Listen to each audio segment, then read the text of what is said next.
ಹಾಂ, ಅದು ಅವ್ರು ಹೇಳಬೇಕು, ಮುಖ್ಯಮಂತ್ರಿಗಳು ಹೇಳಬೇಕು. ನನ್ನ ಸರ್ಕಾರದಲ್ಲಿ ಹಣದ ಕೊರತೆ ಇದೆ, ನಾನು ಕೊಡ್ಲಿಕ್ಕೆ ಸಾಧ್ಯ ಇಲ್ಲ ಅಂತ ಹೇಳಬೇಕು. ನಾನು ನಿಮಗೊಂದು ಉದಾಹರಣೆ ಕೊಡ್ತೀನಿ. 2006 ಮುಖ್ಯಮಂತ್ರಿ ಇದ್ದಾಗ ಒಬ್ಬ ರೈತ ಆತ್ಮಹತ್ಯೆ ಮಾಡ್ಕೊಂಡಿದ್ದ ಮನೆಯಲ್ಲಿ ಒಂದು ಗ್ರಾಮ ವಾಸ್ತವ್ಯ ಪ್ರೋಗ್ರಾಮ್ನಲ್ಲಿ. ಅಲ್ಲಿ ಬೀದರ್ ಜಿಲ್ಲೆಗೆ ಹೋದಾಗ ಅಲ್ಲಿ ಪರಿಸ್ಥಿತಿಗಳು ನೋಡಿದೆ. ಬೀದರ್ ಜಿಲ್ಲೆನಲ್ಲಿ ಕಬ್ಬನ್ನು ಮಾರಾಟ ಮಾಡೋಕ್ಕಾಗದೆ ಹೊಲದಲ್ಲಿ ಒಣಗೋಗಿತ್ತು ಕಬ್ಬೆಲ್ಲ.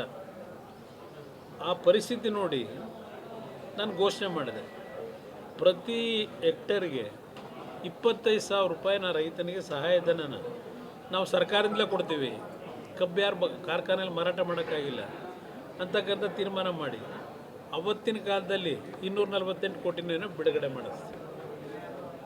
ಆಗಲೂ ಸಹ ನನಗೆ ಹಿಂಸೆ, ಎಲ್ಲಿದೆ ದುಡ್ಡು ಕೊಡಲಿಕ್ಕೆ ಅಂತೇಳಿ. ನನ್ನ ಬಜೆಟ್ಟು, ನಮ್ಮ ಸರ್ಕಾರದ ಬಜೆಟ್ಟು ಯಡಿಯೂರಪ್ಪ ಮುಖ್ಯಮಂತ್ರಿಗಳಿದ್ದಾಗ 34,000 ಏನೋ ಇತ್ತು.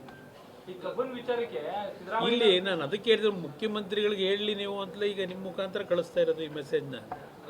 ಅವತ್ತು 248 ಕೋಟಿ ಕೊಟ್ಟು ರೈತನ ಉಳಿಸ್ದೆ, ನಿಮಗೇನಾಗಿದೆ ಇದನ್ನು ಅವ್ರು ಕೇಳ್ತೀನಿ ನಾನು.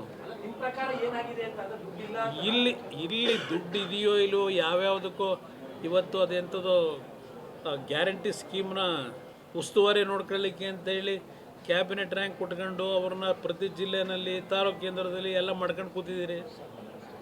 ಅವಶ್ಯಕತೆ ಏನಿದ್ದೀವೆಲ್ಲ? ದುಡ್ಡು ಇದೆ, ರಾಜ್ಯದಲ್ಲಿ ದುಡ್ಡಿನ ಕೊರತೆ ಇಲ್ಲ ನನ್ನ ಅಭಿಪ್ರಾಯದಲ್ಲಿ. ಇಲ್ಲಿ ಈ ನಾಡಿನ ಜನ ರಾಜ್ಯದ ಖಜಾನೆ ತುಂಬಿಸ್ತಕ್ಕಂಥದ್ರಲ್ಲಿ ನೀವೇ ಬರೀತೀರಿ, ದೇಶದಲ್ಲೇ ಮೊದಲನೇ ಸ್ಥಾನದಲ್ಲಿ ಇರ್ತಕ್ಕಂಥ ರಾಜ್ಯ ಇದು. ಇಲ್ಲಿ ಯಾವುದೇ ರೀತಿಯ ದುಡ್ಡಿನ ಕೊರತೆ ಇಲ್ಲ ನನ್ನ ಅಭಿಪ್ರಾಯದಲ್ಲಿ. ಇವರಿಗೆ ಆ ರೈತರ ಬಗ್ಗೆ ಕನಿಕರ ಇಲ್ಲ ಅನ್ನೋದು ನನ್ನ ಅಭಿಪ್ರಾಯ.